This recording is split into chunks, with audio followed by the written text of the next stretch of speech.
এ পর্যায়ে আমাদের উদ্দেশ্যে গুরুত্বপূর্ণ বক্তব্য রাখার জন্য বিনীত অনুরোধ জানাচ্ছি আনোয়ারা কর্ণফুলী প্রাইভেট মাদ্রাসা অ্যাসোসিয়েশনের সম্মানিত সভাপতি হাফেজ মাওলানা আরিফ উদ্দিন সাহেব। বক্তব্য রাখবেন হাফেজ মাওলানা আরিফ উদ্দিন সাহেব। আসসালামু আলাইকুম ওয়া রাহমাতুল্লাহি ওয়া বারাকাতুহু। আলহামদুলিল্লাহি ওয়া কাফা ওয়া সালামুন আলা ইবাদিহিল্লাযীনা ইসতাফা, আম্মা বা'দ। ফাআউযু বিল্লাহি মিনাশ শাইতানির রাজীম। বিসমিল্লাহির রহমানির রহিম। ওয়া মা খালাকতুল জিন্না ওয়াল ইনসা ইল্লা লিয়া'বুদুন। وقال رسول الله صلى الله عليه وسلم: طلب العلم فريضة على كل مسلم ومسلمة، أو كما قال النبي عليه الصلاة والسلام। মহান রব্বুল আলামিনের অশেষ মেহেরবানি যে আল্লাহ পাক রব্বুল আলামিন দারুত তাহফিজ বালক বালিকা মডেল মাদ্রাসা কর্তৃক আয়োজিত আজকের এই পাগড়ি প্রদান ও পুরস্কার বিতরণী অনুষ্ঠানে উপস্থিত রয়েছেন তালিমুল কোরআন কমপ্লেক্সের সুযোগ্য চেয়ারম্যান, বহু প্রতিষ্ঠানের প্রতিষ্ঠাতা শাইখুল হুফাজ হযরত হাফেজ কারি তৈয়ব সাহেব হুজুর দামাত বরকাতুহুম। উপস্থিত রয়েছেন আজকের অনুষ্ঠানের প্রধান বক্তা চট্টলার কৃতি সন্তান, আনোয়ারার গর্বিত সন্তান, জামিয়া ইসলামিয়া পটিয়ার সুযোগ্য মুহাদ্দিস আমার শ্রদ্ধেয় উস্তাদ হযরত মাওলানা কাজী আক্তার হুসাইন দামাত বরকাতুহুমুল আলিয়া। উপস্থিত রয়েছেন আনোয়ারা কর্ণফুলী প্রাইভেট মাদ্রাসা অ্যাসোসিয়েশনের সকল দায়িত্বশীল বৃন্দ। উপস্থিত রয়েছেন তাহসিনুল কোরআন ফাউন্ডেশন বাংলাদেশের সুযোগ্য নির্বাহী সভাপতি হযরত মাওলানা কারি শহীদুল্লাহ সাহেব সহ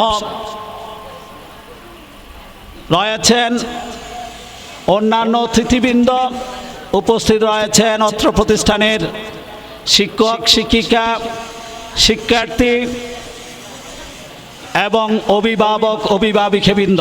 সকলকে আনোয়ারা কর্ণফুলী প্রাইভেট মাদ্রাসা অ্যাসোসিয়েশনের পক্ষ হতে শুভেচ্ছা ও অভিনন্দন জানাচ্ছি। সম্মানিত উপস্থিতি, আজকে যারা আমরা উপস্থিত রয়েছি, আমরা দেখতে পাচ্ছি এখানে 20 জন ছাত্রী হিফজ সম্পন্ন করেছেন। তার চেয়েও বেশি ছাত্র হিফজ সম্পন্ন করেছে, আলহামদুলিল্লাহ। এই এলাকার মানুষ মাদ্রাসার একটি সামান্য দুর্ঘটনার সময় পাশে থাকার কারণে কোরআনের যেই শিক্ষা দান ব্যবস্থা এই প্রতিষ্ঠানে অব্যাহত রাখতে পেরেছেন, এটা এলাকার মানুষের আন্তরিকতার কারণেই। আমি এই জন্য এই এলাকার মানুষকে কৃতজ্ঞতা জানাচ্ছি। একটি প্রতিষ্ঠান পরিচালনা করার ক্ষেত্রে অনেক সময় অনেক রকমের বিপদ আপদের সম্মুখীন হতে হয়।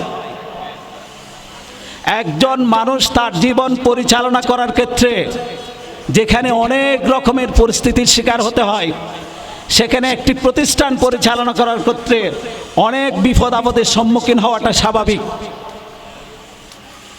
এই স্বাভাবিকটাকে স্বাভাবিক হিসেবে নিয়ে এই মাদ্রাসার ভবনের মালিক সহ যারা সহযোগিতা করে এই প্রতিষ্ঠান সুন্দরভাবে সুশৃঙ্খলভাবে পরিচালনা করার জন্য সুযোগ অব্যাহত দিয়েছেন, তাদের প্রতি আমি অ্যাসোসিয়েশনের পক্ষ থেকে আবারও অভিনন্দন এবং কৃতজ্ঞতা জানাচ্ছি। আপনারা যদি সহযোগিতা না করতেন, আজকের এই অনুষ্ঠানে যারা পাগড়ি নিচ্ছেন তাদের এই সুন্দর অনুষ্ঠান এবং সুন্দর পড়ালেখার ব্যবস্থাপনা চালু রাখতে সক্ষম হতো না। আমি অনুরোধ করব এই প্রতিষ্ঠান সহ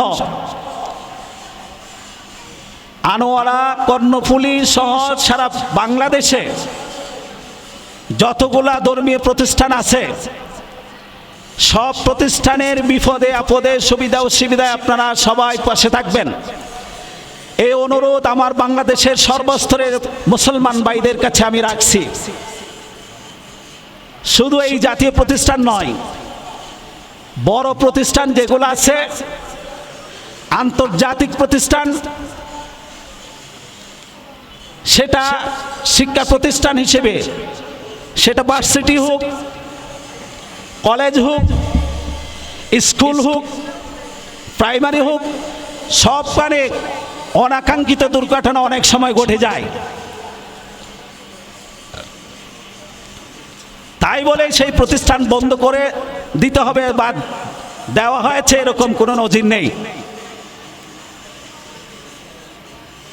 অনাকাঙ্ক্ষিত দুর্ঘটনা সেই হিসেবে যদি একটা প্রতিষ্ঠান বন্ধ করে দিতে হয়, তাহলে আর পড়ালেখার ব্যবস্থাপনা এটা চালু রাখা কি সম্ভব হবে?